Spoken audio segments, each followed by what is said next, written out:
Baik, bismillahirrahmanirrahim. Assalamualaikum warahmatullahi wabarakatuh. Kami dari kelompok 2. Nah, analisis yang kami lakukan yaitu pengembangan model dalam penentuan jadwal, kuantitas pada pengiriman, dan jumlah pemesanan pada metode multi supplier. Nah, sebelumnya izin memperkenalkan diri terlebih dahulu. Nama saya Raden Selena Tadikara dengan NRP 1930-135. Selanjutnya ada rekan saya, Mangga, Kang Krisna. Nama saya Kresna Bagus Dikwanto dengan NRP 1930-141. Nama saya Anita Amalia dengan NRP 1930-10017. Nama saya Deva Ayu Lestari dengan NRP 1930-134. Nah, selanjutnya mungkin masuk ke latar belakang. Di latar belakang ini, dalam persediaan ini merupakan hal yang sangat penting dalam suatu proses produksi, di mana jika dalam pengendaliannya terlalu banyak, maka persediaan akan pengendalian tersebut bisa dikatakan salah, karena akan menyebabkan biaya penyimpanan dengan penanganannya akan terlalu tinggi. Lalu jika persediaannya sedikit, maka akan menyebabkan ketidakberlangsungan produksi karena kurangnya bahan baku untuk proses produksi karena adanya permintaan yang tidak menentu. Kemudian untuk selanjutnya identifikasi masalah akan dilanjutkan oleh rekan saya yaitu Kang Kresna. Mangga Kang Kresna. Oke, pada identifikasi masalah terdapat 2 poin. Yang pertama, yaitu bagaimana pengembangan model dari model sederhana hingga model yang baru agar bisa meminimumkan biaya persediaan. Lalu pada poin kedua, apakah model baru bisa mencapai apa yang sudah diharapkan dan direncanakan oleh perusahaan? Oke, pada selanjutnya yaitu tujuan akan dibacakan oleh Hanisa Mali.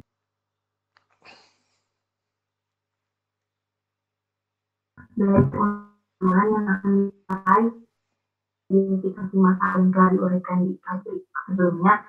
Yang pertama adalah untuk mengetahui pengembangan model dari model hingga model sederhana hingga model baru agar bisa meminimumkan biaya persediaan.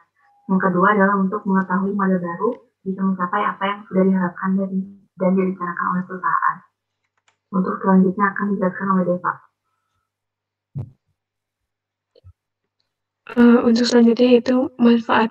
Manfaat di sini yaitu dapat meminimumkan biaya persediaan baik itu dari sisi supplier atau dari perusahaan terkait dengan penjadwalan, kuantitas pengiriman dan pemesanan dengan menggunakan metode multi supplier.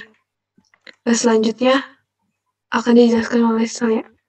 Nah, kemudian masuk ke dalam deskripsi item. Untuk mengembangkan model dari model single item atau single supplier untuk menentukan Q optimum, lalu selanjutnya ke model multi item single supplier dari mulai interval dasar hingga interval bahan baku. Kemudian setelah itu dari single supplier lalu melihat model persamaan penjadwalan dengan memaksimalkan jet pada fungsi objektif. Nah, kemudian lanjut ke deskripsi model dasar akan dijelaskan oleh Kang Krisna. Mangga, Kang Krisna. Oke, baik. Pada deskripsi model dasar terdapat 4 poin. Oke, pada poin pertama itu single item, single supplier. Dengan rumus satu persamaan, QI sama dengan akar 2 lambda I dalam kurung AI tambah PI N dalam kurung RI per HI. Lalu pada poin kedua, multi item single supplier. Dengan rumus satu persamaan T0 sama dengan akar 2A per HD. Lalu pada poin ketiga itu model matematika dasar untuk menentukan total cost.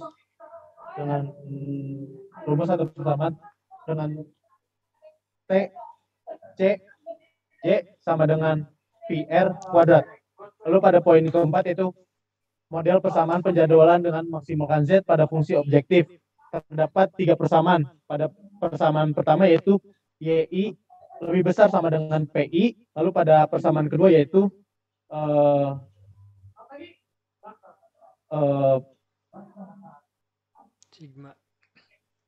sigma T sama dengan 1 YI lebih kecil sama dengan N. Lalu pada persamaan ketiga yaitu YI lebih besar sama dengan N MI. Lalu selanjutnya yaitu definisi model yang dikembangkan akan dijelaskan oleh Teh Anissa. Untuk deskripsi model yang dikembangkan ada 2. Yang pertama ada metode single item single supplier. Yang kedua ada multi item single supplier. Untuk metode single item, single supplier digunakan untuk pemesanan satu jenis bahan baku dari satu supplier. Sedangkan untuk metode multi item, single supplier untuk pemesanan beberapa jenis bahan baku dari satu supplier. Untuk metode multi item, single supplier digunakan untuk meminimasi beberapa biaya dalam sistem persediaan. Untuk selanjutnya akan dijelaskan oleh Desa.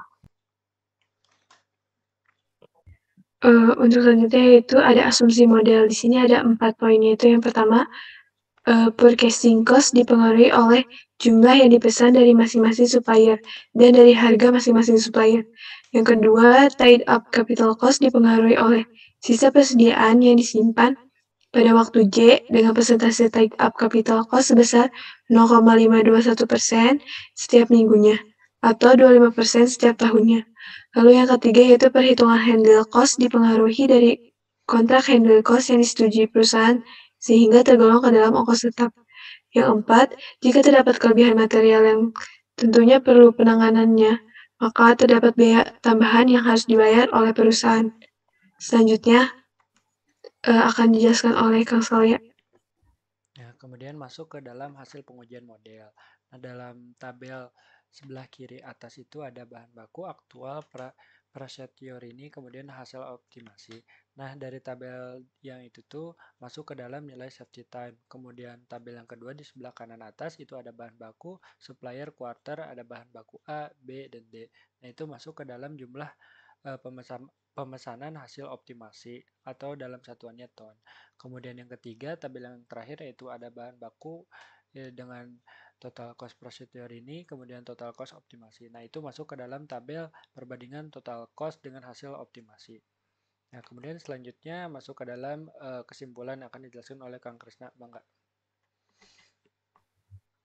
Oke, pada kesimpulan kali ini, yaitu adalah model matematika yang dikembangkan dalam penelitian ini bisa menentukan jumlah pemesanan, waktu kedatangan, dan kuantitas pengiriman dari masing-masing supplier dengan parameter yang berbeda antar supplier, yaitu kapasitas yang dapat dipenuhi, harga barang, lot size pengiriman, dan lead time pengiriman. Sedangkan dari perusahaan terdapat batasan jumlah minimal persediaan yang harus terpenuhi. Tujuan yang ingin dicapai dalam penelitian ini sudah tercapai.